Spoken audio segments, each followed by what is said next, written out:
What's up and welcome to the Sam Dracula channel, a Charlotte Hornets fan channel. And we're talking Kelly Oubre today. Kelly Oubre, an unrestricted free agent. He spent the last 2 seasons here in Charlotte with mixed results. And what should the Hornets do about keeping him or letting him go? Let's talk about it. Let's go back first to how we got here. You know, when free agency opens up and Woj and Shams and Mark Stein and Haynes are just like firing off tweets. This guy's going here, boom, boom, boom, boom. All these deals are happening, right? All this cap space, potential cap space is eaten up by these deals, right? And then when at the end of the week, after a few days, there's a few guys just kind of chilling with no teams yet. And there becomes only a real few landing spots for some of these guys. Kelly Oubre was one of those dudes who didn't go in the initial like swarm and frenzy of free agency 2 summers ago. And the Hornets got him into Charlotte on a really nice deal, a partially guaranteed deal to basically be a backup for Gordon Hayward for good reason. We know Gordon's availability issues. So bringing in Kelly Oubre made a lot of sense. But did it work? Kinda. With context in mind, this is what we got from Kelly over 2 seasons, right? We got a winning year last year, which, by the way, he doesn't have a lot of. He's played 7 years in the league and only had 3 winning seasons. So there's a little bit of question of, does Kelly Oubre play a winning style of basketball? But we'll get into that in a second.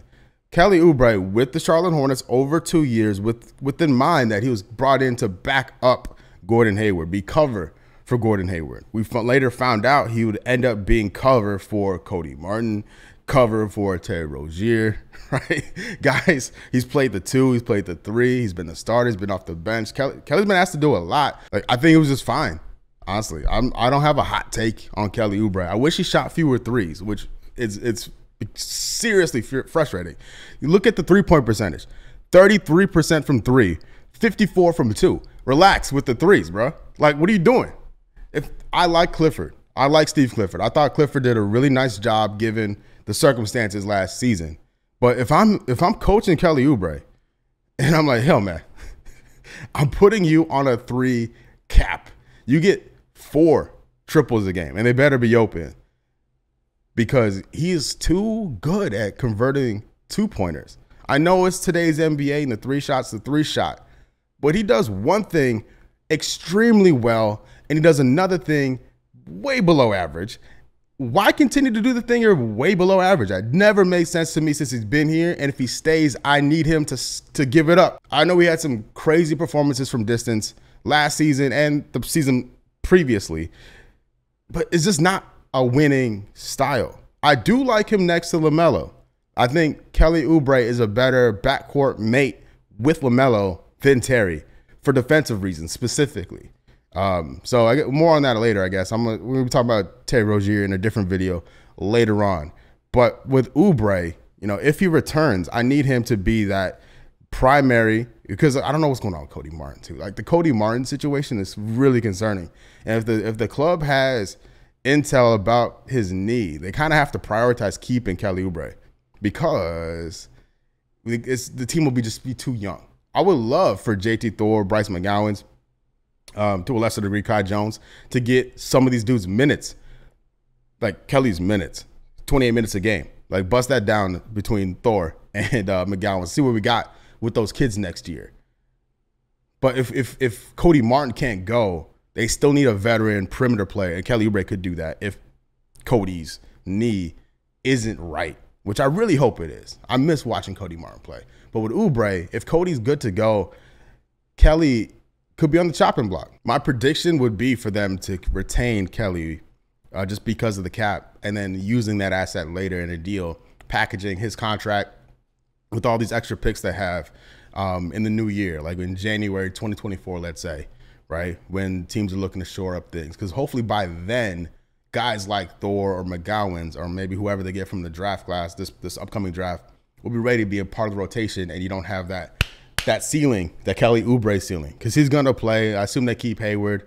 Maybe they deal Hayward's contract at a later date. That means Kelly becomes more valuable. So there's some like different ways it could play out. But my prediction is that they retain him. I would be pushing to retain him, knowing that it's going to be just for a few months.